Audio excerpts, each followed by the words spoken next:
एहतजाज मुनासिब नहीं है। इसी वाले से मौलाना फजल रहमान साहब की जानिब से भी तजवीज़ पेश की गई है कि पाकिस्तान तहरीक इंसाफ अपना कल का जो एहतजाज है उसको मुअख्खर कर दे। इसके अलावा भी दीगर मौज़ूआत पर आज हम गुफ्तगू करेंगे। स्टूडियो में हमारे साथ मौजूद हैं डॉक्टर शाहिद मसूद। अस्सलाम वालेकुम डॉक्टर साहब। वालेकुम जी, आपको डॉक्टर साहब, उमर अयूब साहब की जानिब से आज कहा गया है कि इस्लामाबाद में कल जो टी चौक में लाजमी एहतजाज करेंगे, जबकि मौलाना फजल रहमान साहब की जानिब से भी कहा गया है कि जो मौजूदा सूरत हाल है एहतजाज मुअख्खर कर दें। क्या PTI कल एहतजाज करेगी या मुअख्खर कर देना चाहिए? नहीं, मैं तो इस पर वो फैसला खुद ही करेंगे। और ये क्या हम अब देखें, अदालत का भी जो फैसला है या जो उसके नतीजे में अब पार्लियामेंट में होने जा रहा है, और ये एक ऐसा आपको लगता है जैसे बाय डिज़ाइन एक होता है ना कि इंतशार मुल्क में, और वो किसी सूरत ख़त्म नहीं हो रहा, ना उसको ये अरेंजमेंट ख़त्म होने दे रहे और ना ही ये किसी तरह से ये ऊँट किसी का रोड बैठ रहा है। PTI आएगी, पूरा इस्लामाबाद बंद होगा, फिर बहुत से शहरों में एहतजाज शुरू होगा, फिर ये जो फैसला है बाकी जज साहबान क्या करेंगे क्या नहीं, ये बिल्कुल मैन मेड क्राइसिस है। और ये इस कदर गलत वक्त पे ये हो रहा है सारा, जब आपके पूरे खत्ते में एक बहुत शदीद बड़ी जंग छिड़ चुकी है आसपास, ठीक है ना। और उसमें अब ये बातें जो हैं, इसका एंड गेम क्या है, ये जो यहाँ पे हो रहा है इसका एंड गेम क्या है? एक मंतकी अंजाम होता है ना, तो वो मंतकी अंजाम मेरा ख्याल है जो भी है वो दूर नहीं है। ये हम इसके मुतहम्मिल ही नहीं हो सकते। हमारा ना इकोनॉमी, ना हमारी सिक्योरिटी, ना हमारा सोशल अनरेस्ट, जो कुछ मुल्क में हो रहा है। और क्या है, बेसिकली पावर गेम है ना। तो वो सीटें उधर टूटेंगी, उधर जाएंगे, करारदादें होंगी, ये होगा। तो नहीं, मुझे तो ये मामला जो है, ये मुझे तो बिल्कुल ना इसको चलते नज़र आ रहे हैं। और मैं इस पर कोई मज़ीद इस पर अपना वक्त का ज़िया नहीं करूँगा। जो हमारे अकाबरीन हैं, जो हमारे बड़े हैं, वो इसमें मुल्क में जो ताकतवर हल्के हैं वही फैसला करेंगे, चाहे वो सियासतदान हो, चाहे वो अदालतों में हो, चाहे वो जो इस्टेब्लिशमेंट हो या बाकी जो भी हो, कि भाई ये क्या है। इस तरह तो नहीं होता ना मामला। अब अनवर इब्राहिम साहब भी आए हुए हैं, तो किसी खुशी हुई देख के उनको मलेशिया से, लेकिन ये कि वो यहाँ पर माहौल तो देख रहे होंगे ना कि क्या हो रहा है मुल्क में। तो ये हमें ठीक करना चाहिए। ये मैसेज दुनिया को अच्छा नहीं जा रहा, और ख़ास तौर पे इस वक्त। मेरा तो ख्याल था कि शायद इससे पहले ही कुछ समझ बूझ के आपस में बैठ बूट के मामला हल किए जाएं, लेकिन ये तो बिल्कुल ही मारा मारी, खून गिरेगा और ये होगा और वो होगा, जिस तरह की बातें सुनने में आ रही हैं सुबह से, तो वो तो बड़ी खौफनाक है। बहरहाल, जो उधर इसराइल की सूरत हाल है उस पर ज़रा बात करते हैं। ये जो नेतन्याहू है, इसने ये पता नहीं ये जो बात की है ना कि फतह हासिल हो गई है और मुकम्मल विक्ट्री, इतने सालों से मैं ये सोच रहा था कि मैंने ये काफ़ी दफ़ा जो है ना ये बात सुनी है जी। और सबसे पहले एक ये 2003 मई 2003 में USS लिंकन पे जो है वो लिंकन पे उस वक्त के प्रेसिडेंट बुश आए थे, और ये बड़ा ढूंढ ढांड के मैंने उस वक्त का निकाला। उन्होंने ये कहा था कि मिशन अकम्प्लिश्ड। अच्छा, ये जो मिशन अकम्प्लिश्ड यानी मिशन हमारा कंप्लीट हो चुका है, ये तमाम आज तक ये जो जुमला है ना, ये उन्हें हॉन्ट करता है। और ये है 4th स्लाइड, अगर हम दिखाएं न्यूयॉर्क टाइम्स की, उन्होंने कहा था मिशन अकम्प्लिश्ड, ठीक है। और ये जो है ये वॉर ऑन टेरर के ऊपर one victory in a war on terror, और ये जो है ये he says military phase in Iraq has ended, ये है 2003 2 मई, मैं करेक्शन इसकी करूं, 2 मई 2003, one victory in a war on terror, he says military phase in Iraq has ended. अच्छा, एक तो ये, दूसरा जो है ये मैंने ढूंढ ढांड के निकाला है, ये भी आंजहानी डोनाल्ड रम्सफील्ड, ये है 45th स्लाइड, अगर हम देखें, ये है ये पहली 1 मई, उस बयान से 2 दिन पहले या 1 दिन पहले उस वक्त के जो सेक्रेटरी डिफेंस थे डोनाल्ड रम्सफील्ड, तो उनका बयान आया कि announces end of Afghan combat, Afghanistan की जंग खत्म हो गई है। ये मैं 2021 की बात नहीं कर रहा, ना 2020 की बात कर रहा हूँ, ना 2015 की बात कर रहा हूँ, ना 2011, 2003, मई 2003 में वो कह रहे हैं कि जंग ख़त्म हो गई है अफगानिस्तान में, और 2 दिन बाद वो कह रहे हैं इराक में जंग ख़त्म हो गई है। बुश,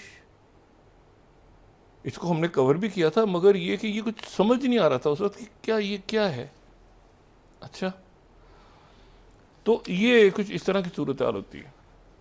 आज एक बड़ी अजीब बात है जी। और वो जो बात है वो ये बड़ी पेचीदा सूरत हाल। एक तो जंग छिड़ी हुई है ना, लेकिन जंग से पहले क्या हुआ है, ये जो सैयद हसन नसरुल्लाह की शहादत हुई है, मतलब एक आदमी को 1600 टन 1600 टन एक्सप्लोजिव्स, धमाका खेज मवाद इस्तेमाल हुआ है उसे ख़त्म करने के लिए। 1600 टन, ठीक है, 85 अगर बॉम्ब्स हैं और उसमें 5000 पाउंड, तो 12। अब ये जो है ये जो सबसे ज़्यादा मेरे लिए आज हैरान कुन, एक तो अभी जो जंगें और झड़पें हैं, और लेकिन पहले क्या हुआ, ये जो लेबनान है, लेबनान के फॉरेन मिनिस्टर हैं बेओ हबीब। ये बेओ हबीब जो हैं ये नायब वज़ीर आज़म भी रहे हैं, और ये जो हैं ये उनके वज़ीर ख़ारजा हैं, और बहुत इनकी रिस्पेक्ट है। यानी ये पहले 2005 में, उसके 5 में और 6 में, ये मेरे ख़्याल से अमेरिका में भी लेबनान के, बल्कि मेरे ख़्याल से शायद ये 80 की दहाई में कहीं ये अमेरिका में सफ़ीर भी रहे हैं लेबनान के। मैं गलती कर जाऊँ तो इसमें माजरत, 90 या 80 की दहाई, मतलब काफ़ी इनकी एज है, लेकिन ये अमेरिका में सफ़ीर रहे हैं किसी दौर में। अच्छा, ये जो हैं, और ये वर्ल्ड बैंक में भी रहे हैं, और बड़े ज़बरदस्त ये तो लेबनान के फॉरेन मिनिस्टर हैं। अच्छा, ये लेबनान के फॉरेन मिनिस्टर हैं, और ये ज़ाहिर है न्यूयॉर्क में थे जब अक़वाम मुत्तहिदा का इजलास हो रहा था और सारा कुछ हो रहा था, ये सब हो रहा था।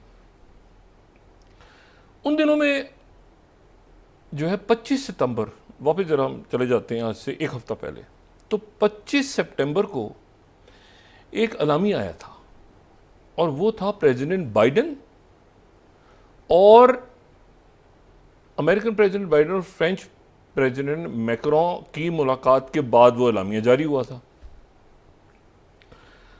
और वो जो अलामिया था उसमें ये था कि अगर वो देखें उस अलामिया को, तो उसमें जो है वो ये है कि America,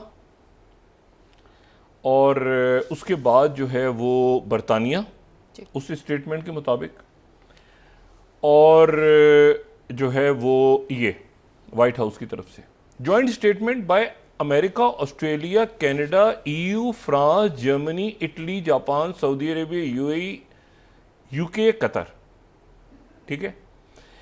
Thus we call for immediate 21 दिन cease fire across the Lebanon Israel border, ताकि डिप्लोमेसी आगे चले वगैरह वगैरह वगैरह। ये है 25 सितंबर का। अब 25 सितंबर को जो है वो जो लेबनान के फॉरेन मिनिस्टर हैं वो ये कहते हैं कि मुझसे अमेरिका ने राब्ता किया हाईएस्ट लेवल पे, और अमेरिका ने राब्ता करके कहा कि हम ये 21 दिन का सीज फायर अनाउंस करने जा रहे हैं, और आप ज़रा नबी बेरी से बात करें जो कि स्पीकर हैं पार्लियामेंट के, और पुराने इस मतलब कि बड़े तगड़े आदमी हैं, अमल मूवमेंट से जिनके मैंने बात की थी ना, पुराने नबी बेरी, जिनको हिजबुल्लाह भी हो। नबी बेरी गए सैयद हसन नसरुल्लाह के पास 1-on-1, और उन्होंने कहा कि ये एक 1 फेज़, एक ही वक्त में एक जंगबंदी का, अमेरिका और सारे मुल्क अरब ममालिक भी हैं ये सारे, तो ये सब इसको हम ख़त्म करते हैं। सैयद हसन नसरुल्लाह मान गए। सैयद हसन नसरुल्लाह ने ये कहा कि इससे कोई अच्छी बात ही नहीं हो सकती कि गज़ा में और ये सब हो गया, अमेरिकन्स ने बकौल लेबनान के, अब ये देखें ये ख़राब हो रहा है, मामला कहीं और जा रहा है। बकौल लेबनान के फॉरेन मिनिस्टर कि अमेरिकन्स ने सारे मुल्कों से कहा कि हमने बात करके ये मलामिया जारी कर रहे हैं, आप जाके सैयद हसन नसरुल्लाह मान गए कि जंगबंदी होनी तो बहुत ज़रूरी है, ये तो सारे इतनी शहादतें हो गई हैं, और अगर जंग रुकती है और अगर एड अंदर जाती है और टू स्टेट सोल्यूशन की तरफ जाता है। हसन नसरुल्लाह जैसे ही मान गए तो उसके फौरन बाद ही सैयद हसन नसरुल्लाह को शहीद कर दिया गया। अच्छा, अब यहां पे मामला है, जरा खराब होता है मामला कि सैयद हसन नसरुल्लाह के साथ बात की Americans.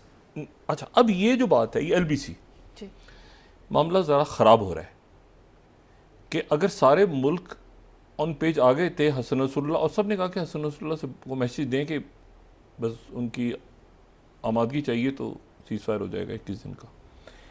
Second slide, foreign minister जो है वो लेबनान का ये चंद रोज़ पहले, ठीक है, ये आप ये देखें कि ये सेकंड स्लाइड ये मैं उन्हीं दिनों को दिखा रहा हूँ। ये हैं अक़वाम मुत्तहिदा में, ये खड़े हैं और ये कह रहे हैं कि हम जो है वो US Europe seize fire proposal को हम कबूल करते हैं। ऐसे ही है। एक दिन के बाद सैयद हसन नसरुल्लाह वहां पे शहीद हो गए। अब शर्क़ुल औसत सऊदी अरेबिया का न्यूज़पेपर है, उसकी पहली फर्स्ट स्लाइड सेंसिटिव, अब ये मामला कहीं और जा रहे हैं, किसी और रुख पे निकल रही है कहानी। Lebanese foreign minister Nasrallah agree to temporary cease fire before assassination, उन्होंने कहा कि ठीक है, और अमेरिकन्स ने कहा, और शफक न्यूज़ जो ईरान से, ये Lebanese foreign minister, third slide, Nasrallah agree to cease fire before assassination. उन्होंने कहा कि अमेरिका कह रहा है तो इससे अच्छी कोई बात ही नहीं है। अमेरिका कह रहा है, अरब मुल्क कह रहे हैं, सारे कह रहे हैं, तो करो यार, मैं यही तो कह रहा हूँ कि ये जंगबंदी करो गजा के अंदर, और वहाँ से वो जैसे ही माने तो उनको शहीद कर दिया गया।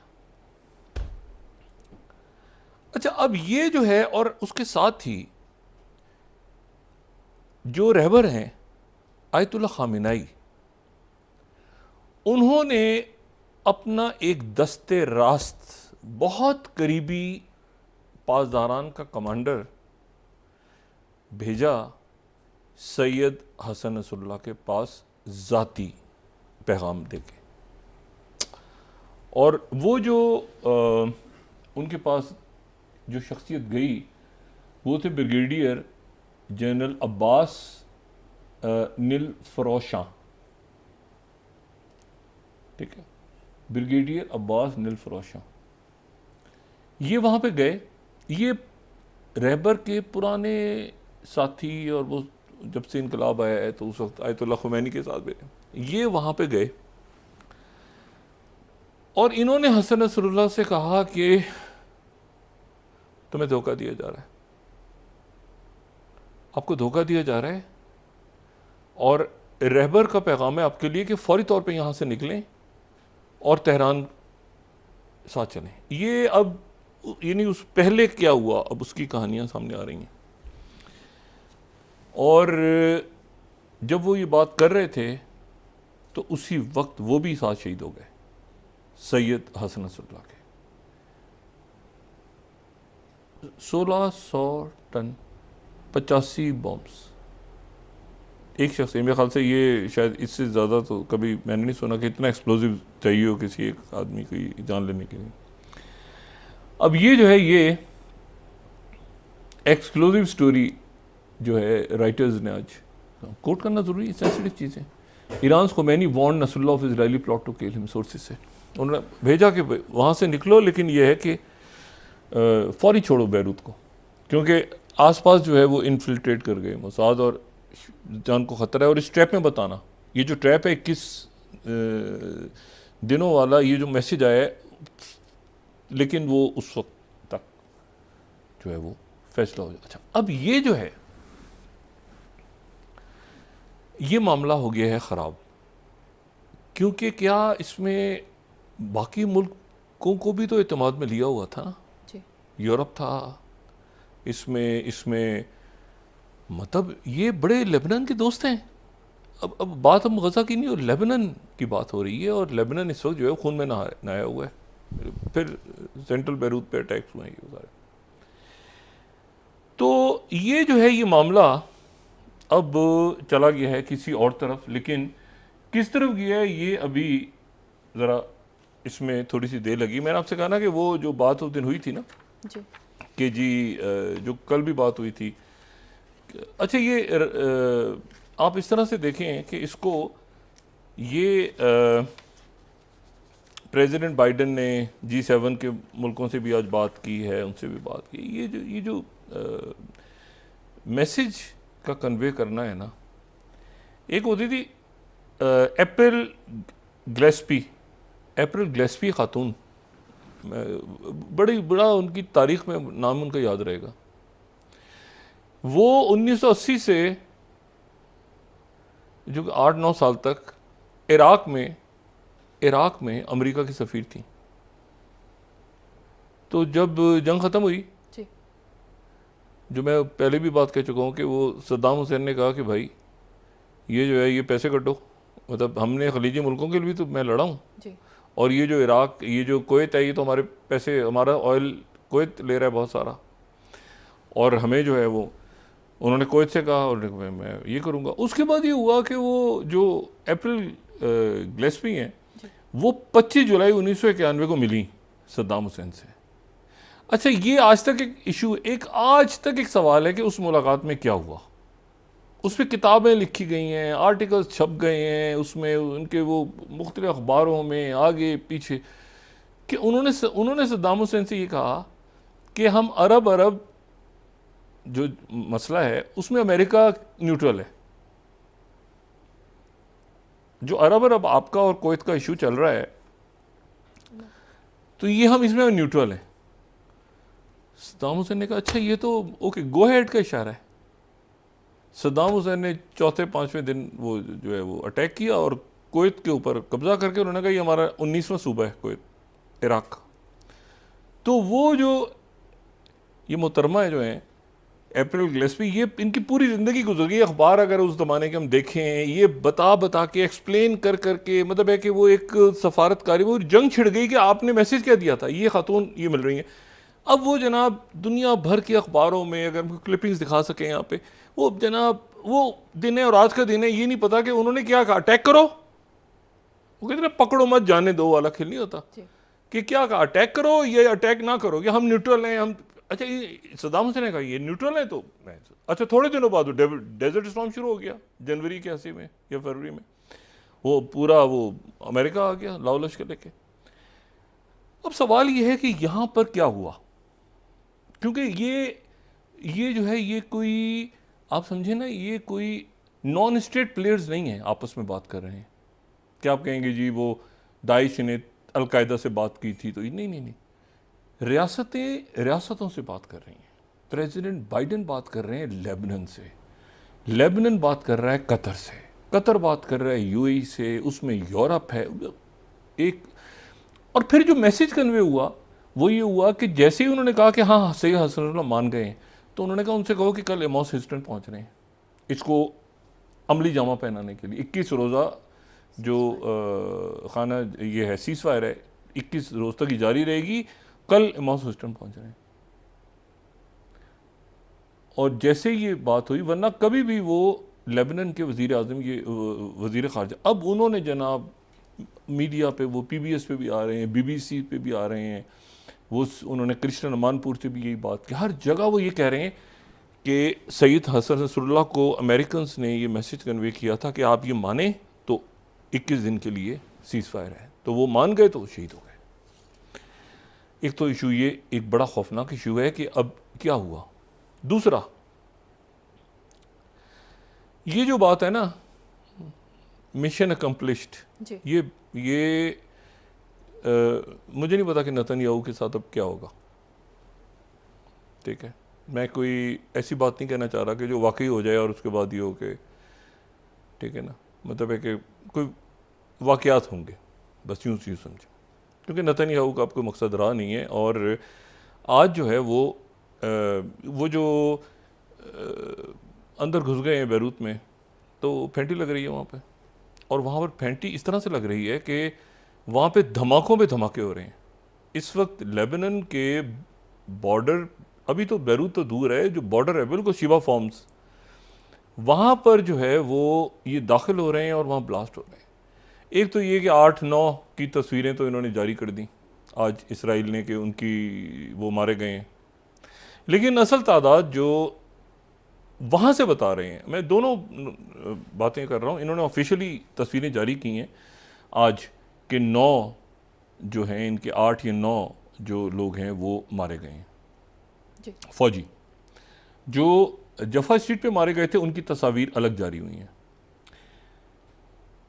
तो वो जो है वो अब इस पूरी सूरत हाल में जो है वो वहाँ पर अगर ये धमाके हो रहे हैं और इतनी बड़ी तादाद में ये जाने जा रही हैं और ये लोग मर रहे हैं और ये सारा हो रहा है सिलसिला, तो इन रियलिटी अब ये क्या सूरत हाल वहाँ पे है वो मैं नहीं जानता।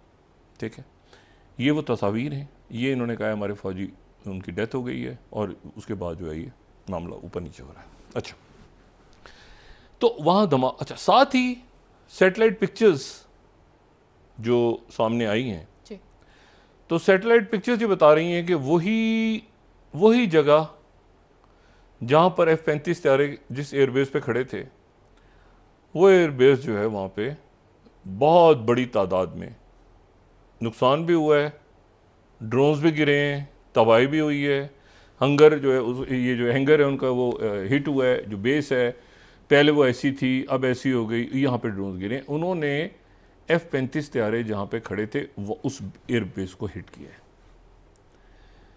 एक उसको हिट किया है, एक तल अवीव के हेडक्वार्टर पे आज दोबारा हुतीज ने मिसाइल दाग दी हैं, दोबारा हुतीज ने। वो अच्छा, वो ये कह रहे हैं इसराइल की तरफ से कहा जा रहा है कोई अनआइडेंटिफाइड ऑब्जेक्ट आ रहा था वो गिर गया हमारे ऊपर।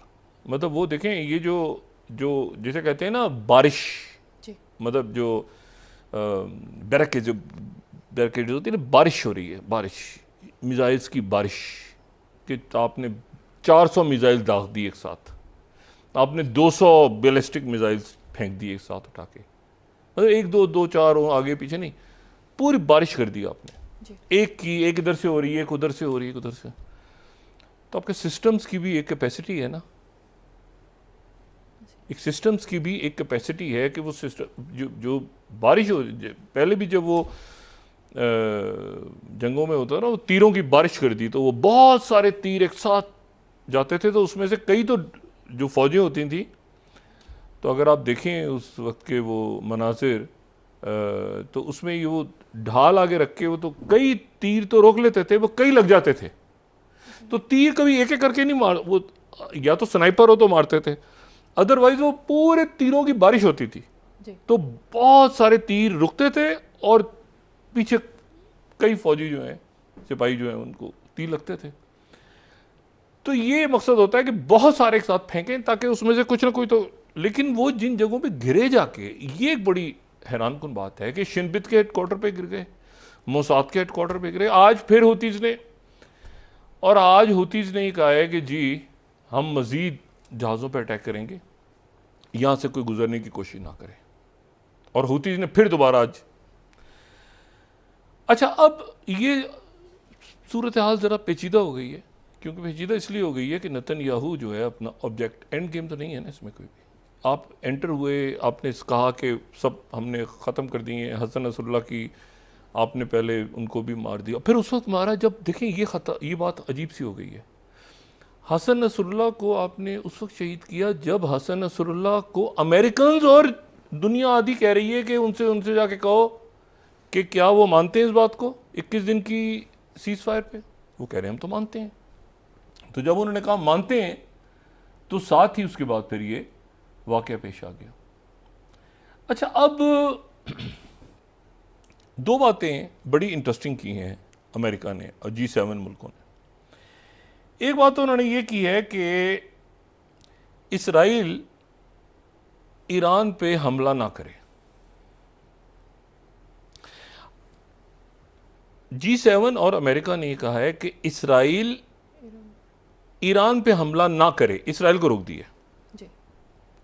और हमला ना करे, इस तरह से बात की है कि न्यूक्लियर जगहों, न्यूक्लियर जो साइट्स हैं, यहाँ पे मैं कोट कर रहा हूँ financial times 12th, US and G7 warn Israel against strikes on Iran nuclear facilities।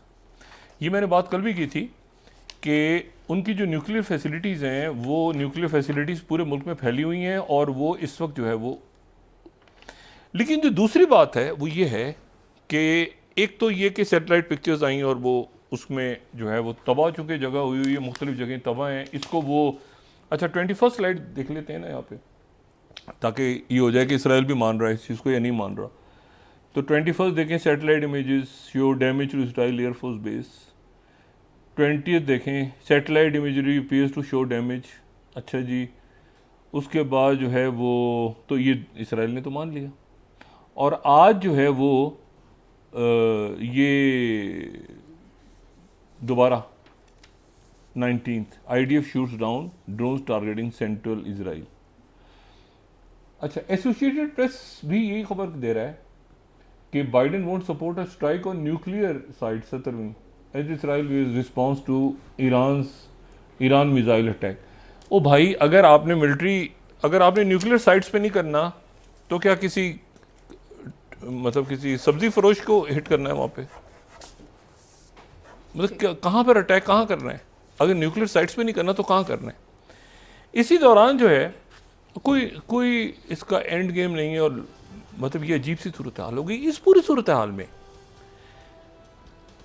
जो ईरान के सदर कतर में, उनकी अमीर कतर के साथ मुलाकात के बाद प्रेस कॉन्फ्रेंस हुई है। चंद हम लेके फिर वापस आते हैं। उन्होंने अमीर कतर के साथ प्रेस कॉन्फ्रेंस की है, ठीक है। और जो प्रेस कॉन्फ्रेंस है उसके बाद उनका एक जॉइंट स्टेटमेंट भी है कतर न्यूज़ एजेंसी 9th, ठीक है ना, अमीर कतर और ईरान के सदर का 9th स्लाइड अगर हम देखें कतर न्यूज़ एजेंसी की, तो वो पूरी प्रेस स्टेटमेंट है। और उसमें कतर के अमीर ने कहा है कि ये कलेक्टिव जेनोसाइड हो रहा है। कतर की और बाकी मुल्कों की पोजीशन इसलिए अब आपको सारे जो सो कॉल्ड इत्तेहादी हैं ना इसराइल के, वो पीछे हटते नजर आएंगे, क्योंकि ये 21 दिन वाली जो कहानी है ना कि आपने मैसेज दिया, उधर कन्वे हुआ और साथ ही आप, क्योंकि रियासती लेवल पे हुआ है ना, ये ऐसे नहीं हुआ कि वो एक सफीर कहती रहे आखिर में अप्रैल गैल्सपी के जी मैंने क्या कहा था सद्दाम हुसैन से, समझ नहीं आई बात। ये प्रेस पूरी एक प्रेस रिलीज जारी हुई है और उसके बाद वो लेबनान का फॉरेन मिनिस्टर, जो कि अमेरिका में सफीर रहे हैं लेबनान के और बड़े क्रूशियल वक्त में, खाना जंगी और उस पूरे दौर में, उसके बाद वजीर खारजा हैं उनके, वो कह रहे हैं कि नबी बेरी स्पीकर ने कहा वो मिले खुद जाके सैयद हसन नसरुल्लाह से, उन्होंने कहा कि ये तो बड़ी ज़बरदस्त खबर आ रही है। उन्होंने कहा बिस्मिल्लाह, हम यही तो कह रहे हैं इतने अरसे से कि जारियत बंद करो। शहीद कर दिया उनको भी। और उधर खबर थी आयतुल्लाह खामेनेई के पास, उन्होंने भेजा था बंदा के ट्रैप में आने वाले हो, वो भी साथ शहीद हो गए कमांडर। अब जो कतर में दूसरी अहम मुलाकात हुई है, एक और शख्सियत कतर गई है आज, वो भी बड़ी अहम है, जो आने वाले दिनों में ये लीडिंग, अब एक पूरी पिक्चर सिनेरियो चेंज हो रहा है, वो है सऊदी अरेबिया के वजीर खारजा। सऊदी अरेबिया के वजीर खारजा जो हैं फैसल बिन फरहान, वो भी कतर पहुंचे हैं और उनकी वहां पे मुलाकात हुई है ईरान के सदर से। और उसमें उन्होंने जो है वो बहुत मुख्तसर सा एलामिया है कि दोनों शख्सियात के दरमियान तवील गुफ्तगू हुई और जो है वो ज़्यादा कोई बात नहीं है। लेकिन जो सऊदी अरेबिया है वो इस वक्त एक ये, क्योंकि देखें दरमियान में जो लोग आते हैं ना, जो दरमियान में कतर आया हुआ, दरमियान में सऊदी अरेबिया है, UAE है, जापान में, सबके नाम डाल दिए। एक बयानिया जारी हुआ ना वहाँ से 21 दिन की सीज फायर का, और बंदा भी कौन, फॉरेन मिनिस्टर उनका और स्पीकर जो कि 1990 की दिहाई से स्पीकर हैं। डॉक्टर साहब ब्रेक के बाद हरकत उल अमल क्या वक्फा लें, उसके बाद बात करते हैं। नाज़रीन वापस आते हैं एक छोटे से ब्रेक के बाद।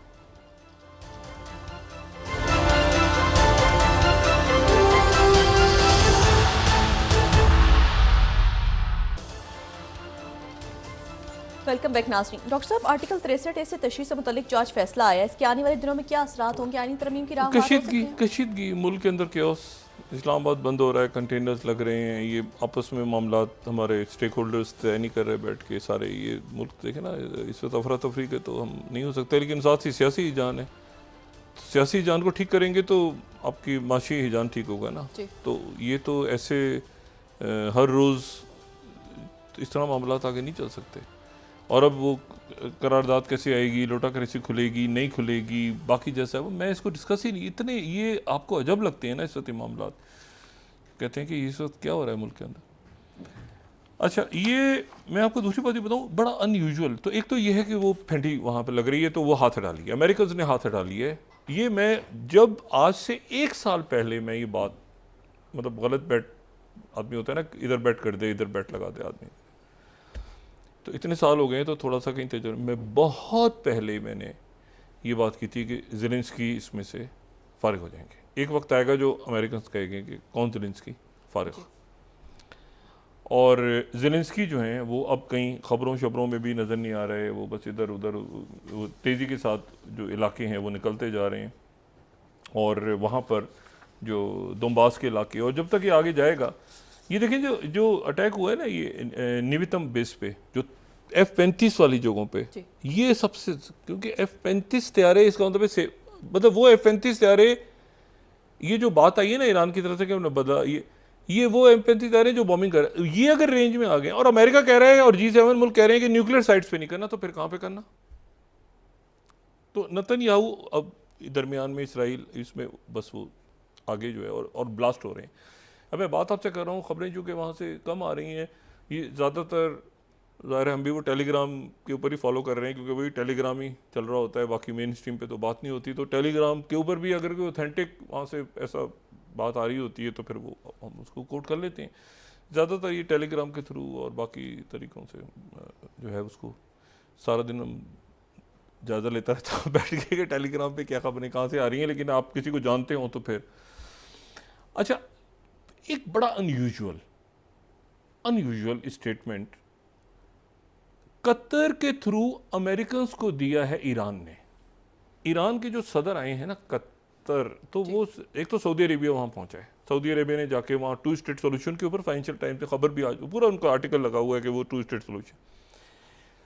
दूसरा ये है क्योंकि ये हो गया ना कि कैसे, तो अब मुल्क सारे जो हैं वो अपने आप को साइड पे कि भाई अमेरिका नहीं आ रहा बचाने तो छोड़ देना, न्यूक्लियर साइट्स पर अटैक नहीं करना, क्योंकि ये पॉलिटिकल, ये स्टेट लेवल पे गुफअप है। ये ऐसा नहीं है कि एक सफ़ीर के थ्रू मैसेज दिया था तो मुझे नहीं पता चला, मैंने क्या जी उनसे सद्दाम हुसैन से कहा था जंग, नहीं नहीं नहीं नहीं, ये आपकी रियासत मैक्रोन सारे मुल्कों को आपने इत्तेमाद में लेके। अब जो अल जज़ीरा ने आज एक खबर, ये अल जज़ीरा इस तरह से खबर देता नहीं है कतर में। अल जज़ीरा ये कह रहा है, अगर हम यहाँ दिखा सकें, अल जज़ीरा ये कह रहा है कि ईरानियन सोर्स जो है, अब ये इसको एग्जैक्ट इसकी वर्डिंग पढ़े, फिर मैं वही बात कह रहा हूँ कि वो ये अल्फाज पे ध्यान दें। ईरानियन सोर्स अल जज़ीरा से कह रही है कि Iran has sent a message to United States via Qatar addressing the rising regional tensions. In the message, Al Jazeera कह रहा है कतर में ही, ये ऐसा कम होता है कि वो अपने मीडिया पे दें। In the message, Tehran told Washington that the phase of unilateral self-restraint has ended. यानी अपने ऊपर काबू पाने का जो एक तरफा मुजाहरा हो रहा था वो खत्म हो चुका है, ठीक है। It also said that any Israeli attack will meet an unconventional response. गैर रवायती जवाब होगा और इसराइल के इंफ्रास्ट्रक्चर को उड़ा दिया जाएगा। द इनडायरेक्ट मैसेज, डायरेक्ट तो नहीं था ना, डज नॉट, ईरान ने यह भी कहा कि हम एक रीजनल वॉर नहीं, और ऑफिशियल सेट। और ये अल जज़ीरा की ज़ाहिर इतने अरसे से देख रहे हैं, अल जज़ीरा ने ये इनडायरेक्ट मैसेज पब्लिक भी कर दिया है कि ईरान ने अमेरिका को कतर के थ्रू मैसेज भेजा है कि अब हमारे जो सब्र का पैमाना है वो लबरेज है, अब जवाब जो होगा वो अनकन्वेंशनल होगा, कन्वेंशनल नहीं होगा। ये मेरे ख्याल से अभी तक कन्वेंशनल ही था, ये जो मिसाइल वगैरह फायर हुए हैं ना, अनकन्वेंशनल होगा। अनकन्वेंशनल का मतलब क्या है मुझे नहीं पता, लेकिन मतलब है कि अनकन्वेंशनल रिस्पॉन्स होगा। और अल जज़ीरा ने इसको, अच्छा, वहाँ पर सूरत हाल ये बनी हुई है कि G7 और US और प्रेसिडेंट बाइडेन और ये और उन्होंने कहा है कि आपने अटैक नहीं करना, न्यूक्लियर साइट्स पर अटैक नहीं करना। ईरान जो सऊदी अरेबिया और बाकी अरब ममालिक के जो और भी अरब ममालिक के डेलीगेशंस पहुँच रहे हैं और वो मुलाकात कर रहे हैं सारे ईरान से भी, और वो मुलाकात कर रहे हैं हमास की लीडरशिप से भी और हिजबुल्ला से भी रब्ता कर रहे हैं कि इसमें इस तमाम जो भी कुछ हुआ है, देखें सऊदी अरेबिया सिंसियर कोशिश करता रहा है, सऊदी अरेबिया, टर्की सिंसियर कोशिश करता रहा है, इजिप्ट की सिंसियर, कतर, ये सारे मुल्क सिंसियर कोशिश करते रहे हैं कि इसका डिप्लोमेटिक हल निकला है। लेकिन वो डिप्लोमेटिक हल आगे जो है वो, और ईरान तो जाहिर है उसमें ज़रा पीछे था, ईरान की वो जो भी आप कहें उनसे एफिलिएशन हिजबुल्लाह और हमास, लेकिन ये मुल्क सारे सफारतकारी में बहुत आगे तक गए हैं और जिच हो गए हैं कई जगह जिच हो गए, हट गए थे क्योंकि नेतन्याहू इनके पीछे लग गया था, ये फ़ंड कर रहे हैं, वो फ़ंड कर रहे हैं हमास साहब। अब जनाब सैयद हसन नसरुल्लाह भी नहीं है और उधर जो है वो इस्माइल हानिया भी नहीं है, और कल जो है वो अब ये कह रहे हैं आयतुल्लाह खामेनेई जो है रहबर वो इधर नहीं आते, सामने नहीं आते। वो कल ईरान में एक बहुत बड़े ताज़ियती जो इज्तिमा है उससे वो गालिबन गायबाना नमाज जनाजा और उसके बाद उनकी कल तकरीर है पब्लिक में, अभी तक जो ईरान से इतलात आ रही हैं आयतुल्लाह खामेनेई की। ये बात मैंने बहुत पहले कही है कि आयतुल्लाह खामेनेई जो हैं वो रहबर हैं ईरान में, और उनका शुमार जो है वो सिर्फ एक सियासी शख्सियत का नहीं है बल्कि एक बहुत बड़ी मजहबी शख्सियत का है, वलायत फ़क़ीह जो ईरान में, इराक़ में थोड़ा सा, वो मैं उस डिटेल में नहीं जाना चाहता, लेकिन ये कि उनकी जो बात है कही हुई वो जाहिर है कि वो इमाम ग़ैब का एक मैसेज है जो आगे कन्वे होता है। अब इशू ये है सारा कि अगर फतवा है तो आज तक सलमान रश्दी पे जो फतवा था ऐसे उल्टे दरख्तों से टंग गए वो सारे दुनिया के, वो फतवा किसी तरह वापस हो जाए। न्यूक्लियर टॉक्स चल रही हैं, डिप्लोमेटिक मिशंस हैं, लोग आ रहे हैं जा रहे हैं, फतवा सलमान रश्दी का वापस नहीं, वो फतवा है। तो जो अगर अभी तक तो कंडेमनेशन हो रही है ना, अगर कोई फतवा जारी हो गया ना जी किसी के ऊपर भी तो ये उसके बाद उन्होंने कहाँ दुनिया, देखें एक हद है ना। अच्छा, अब नेतन्याहू की मैं क्या बात कर रहा हूँ, क्या नेतन्याहू की अमेरिकन को ज़रूरत है इस वक्त? अगर नेतन्याहू को कुछ होता है तो सबसे ज़्यादा इस वक्त जो है टू स्टेट सोल्यूशन की तरफ तो जाना है ना अमेरिका। ये देखें ये 1 महीने से भी कम रह गया है, अभी ये इलेक्शन सर पे खड़ा है और कैमला हैरिस को जो जहेज दे के भेज रहे हैं प्रेसिडेंट बाइडेन, अगर वो जीतती हैं इलेक्शन तो ये पड़ा है यूक्रेन और ये पड़ा है मशरक़ वस्ता और ये अफ्रीका और ये आगे जो है ये स्यापा पूरा पड़ा हुआ है, और अगर ट्रंप आ जाते हैं तो ट्रंप की तो फिर किस्सा ही अलग है। अच्छा, ये ऐसी सूरत है ट्रंप ही फंसा हुआ, ट्रंप वो जो अब्राहम अकॉर्ड शकॉर्ड सारे वो सब ज़बरदस्त हो गया हुआ है मामला, क्योंकि ये बात अब सेंसिटिव है कि किसने क्या किया था, क्योंकि रियासती लेवल पे हो रहा था ना, ये पब्लिक में हो रहा था। ये ऐसा नहीं है कि वो बाद में वो सफ़ीर अपना एक मेमोर्स लिखेंगी तो छापेंगी कि मैंने क्या भेजा था वहाँ पे, नहीं, ये पब्लिक में स्टेटमेंट्स हो रही हैं कि जी अमेरिका ने। और उस वक्त अगर आप देखें एग्जैक्ट ये आप ये देखें कि उनकी शहादत से एक दिन पहले जो है ये 33वीं स्लाइड अगर देखें गार्डियन की, French and US push for 21 day, 33rd slide.